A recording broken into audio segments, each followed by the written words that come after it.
देना अपने बार बार कहती हूँ, अपने उस कमरे में बैठ के, एक एयर कंडीशनर एसी कमरा है, उसके उस कमरे में बैठ के एक ऐसा पत्रकार देश का जिसने पत्रकारिता का नैरेटिव चेंज कर दिया, मुंह से आग के गोले छोड़ना, बस उसको वही काम है। आप अपने घर पे बैठे हैं, वो ऐसा पत्रकार है कि आपको अपने बेडरूम के अंदर दहशत महसूस होगी।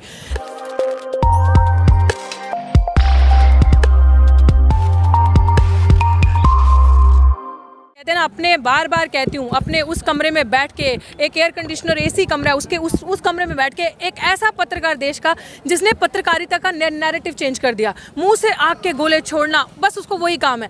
आप अपने घर पे बैठे हैं, वो ऐसा पत्रकार है कि आपको अपने बेडरूम के अंदर दहशत महसूस होगी।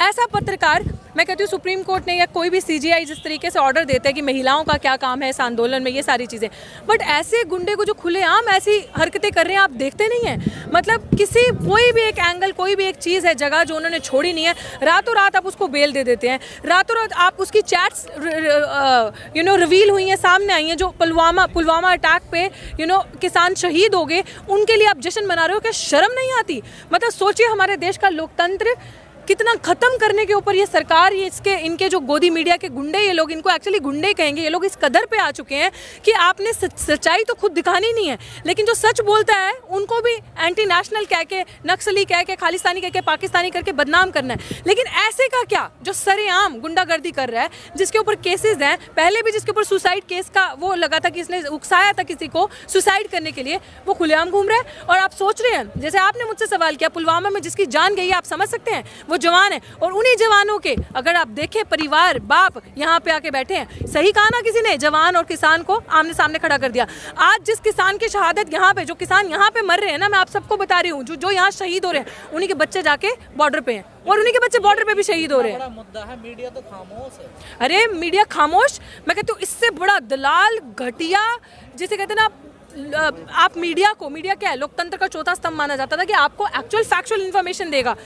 ऐसा घटिया नज़ारा अगर आपको अभी देखना है ना, आप 1 मिनट काम कीजिए, यहाँ से ठीक 1.5-2 किलोमीटर के उस पे जाइए, स्ट्रेच पे, ये जो मॉल है, मॉल का नाम नहीं लूँगी, ये जो मॉल है आप सबको पता ना, आप सब खड़े हैं, जी न्यूज़ वाला खड़ा है, हम उसी तरफ से आ रहे थे निकल के, वो बंदा सोचिए क्या वहाँ से क्या पत्रकारिता कर रहा है, कह रहा है कि देखिए मैं इस समय गाजीपुर बॉर्डर पे हूँ और पीछे कोई किसान नहीं है, बस चंद मुट्ठी भर किसान है। ऐसे निकम्मे, निठल्ले, वाहियात लोग जब पत्रकारिता करेंगे, ऐसे मतलब एक कूचे में खड़े हो जाएंगे, क्योंकि उनको पता है यहाँ आओगे तो तुम्हारी पोल खुलेगी, यहाँ पे आओगे तो यही किसान भगाएगा तुम्हें मार के। वहाँ पे जाके पत्रकारिता करते हैं आप। एग्जैक्ट अगर आपको कैप्चर करना, आप चले जाइए और उनका नंगा नाच वहाँ जाकर देखिए कि वो दिखाते हैं किसान नहीं है यहाँ पे। तो जाहिर सी बात है, आपके जिस तरीके से नलायक निकम्मे जो सरकार में लोग बैठे, वो कहेंगे मुट्ठी भर किसान है, किसान नहीं है। और वो जो सबसे बड़ी किसान जो हेलीकॉप्टर से उतरती है, जो कहती है नहीं नहीं किसान बहुत खुश है इस चीज़ से, आपकी हेमा मालिनी जी, किसान बहुत खुश है इस चीज़ से, किसान जो असली किसान है वो बहुत खुश है इस कानून से। आकर बैठे ना यहाँ पे, आए बताएं हमें कौन किसान खुश है? ये नकली किसान है क्या? लेकिन सरकार कह रही है कि एक डिमांड लेकर किसान आया, अब इनकी अनेक डिमांड हो गई, हम कहाँ तक क्या? कौन सी अनेक डिमांड होगी?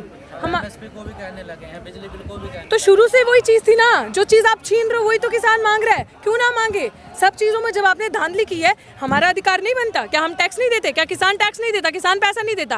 कर्ज माफ तो आपने किया नहीं, कर्ज माफ करते करते आप आए थे बन के CM से PM बन गए, खुद का तो आप देख नहीं रहे। खुद के आपके बच्चे नाकाबिल होते हुए BCCI के चेयरपर्सन बना देते हो, अब उसको पता नहीं एक और नई पोजीशन दे दी है। क्या पोजीशन दी है अमित शाह के बेटे को? मुझे नहीं पता, कुछ तो मिला है।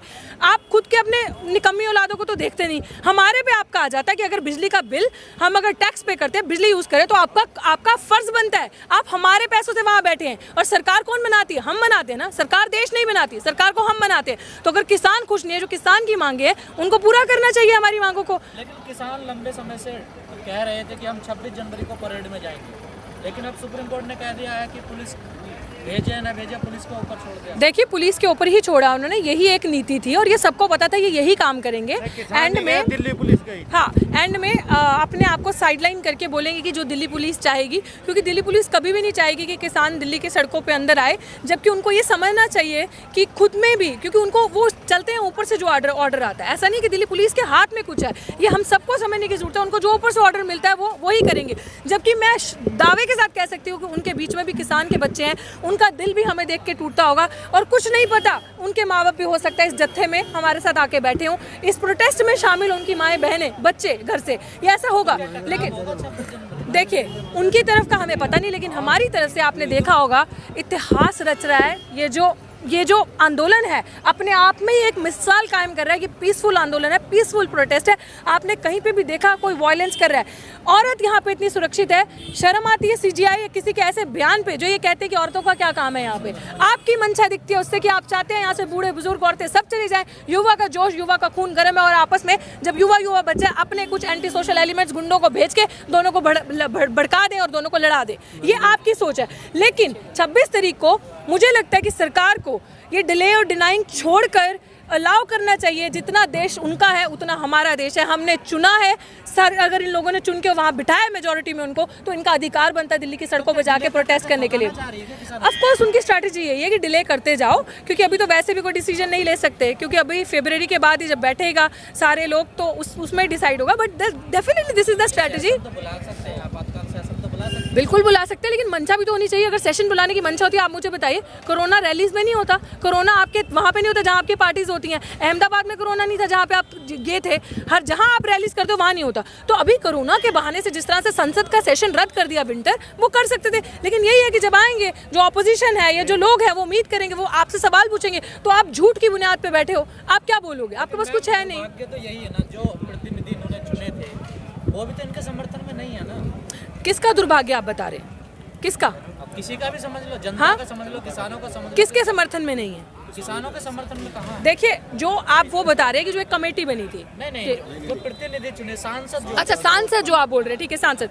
ऑफ कोर्स ये बहुत दुर्भाग्य की बात है। अभी हमारी थोड़ी देर पहले भी यही बात हो रही थी कि आप किसी पार्टी को ज्वाइन करके उस पार्टी के पप्पू मत बन जाइए, आप किसी पार्टी को ज्वाइन करके उसके दलाल मत बन जाइए, जबकि यही चीज़ होती है। मैं बार बार कहती हूँ, जैसे आप बीजेपी के अंदर गए, आप ऐसे ही वॉशिंग मशीन में गए, आपके सारे कुकर्म दाग धुल गए, आप जो वो बोलेंगे आप वो बोलोगे, आप जनता के हित के लिए काम ही नहीं करते, आप भूल जाते हैं। लेकिन ये सबसे, देखिए, वो उन्होंने तो जो किया, लेकिन मुझे ऐसा लगता है जनता को ये चीज़ समझने की बहुत ज़रूरत है। क्या आप दोबारा उन सांसदों को जिनको आपने चुन के भेजा वोट देंगे? देंगे वोट? आप देंगे वोट? तो फिर ये उनके मुंह पे तमाचा है। मैं सच बोल रही हूँ, अपने वोट का इस बार सही से इस्तेमाल कीजिएगा। चुनाव बहुत पास है, ये सरकार आपको सब भुला देगी 2 साल के अंदर। जब तक चुनाव है आप भूलेंगे? नहीं भूलेंगे। जनता का जवाब आपके साथ है। मैम, कल किसान और सरकार की बैठक होने वाली।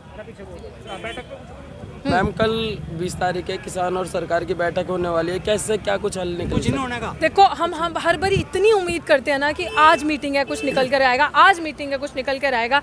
मतलब लिटरली हम लोगों को इतनी तकलीफ होती है, आप लोग बार बार हमसे ये सवाल पूछते हैं कुछ निकल के आएगा, लेकिन ऐसा लगता है कि उन लोगों को बिल्कुल शर्म नहीं है कि हर बार आप मीटिंग करते हो, हर बार किसान उम्मीद कर रहा होता है, जैसे कहते हैं ना, भूखा उम्मीद कर रहा है कि रोटी का टुकड़ा मिलेगा, और फिर आप उसके मुंह से निवाला छीन के ले जा रहे हो। ये वही हो रहा है। हम लोगों को भी नहीं पता क्या होगा, उनकी क्या मंशा है, क्या चाल है, बट डेफिनेटली हम उम्मीद करते हैं कि वो इस मीटिंग में कुछ निकाल कर लेकर आए, इन किसानों को इनके घर भेजें। और ये आंदोलन हम भी नहीं चाहते इसको लंबा करना, हम भी नहीं चाहते ये लंबा खींचे कि ठंड में लोग सड़कों पे बैठे। हम चाहते हैं खत्म हो और इसका कोई कंक्लूजन आए, आगे निकले।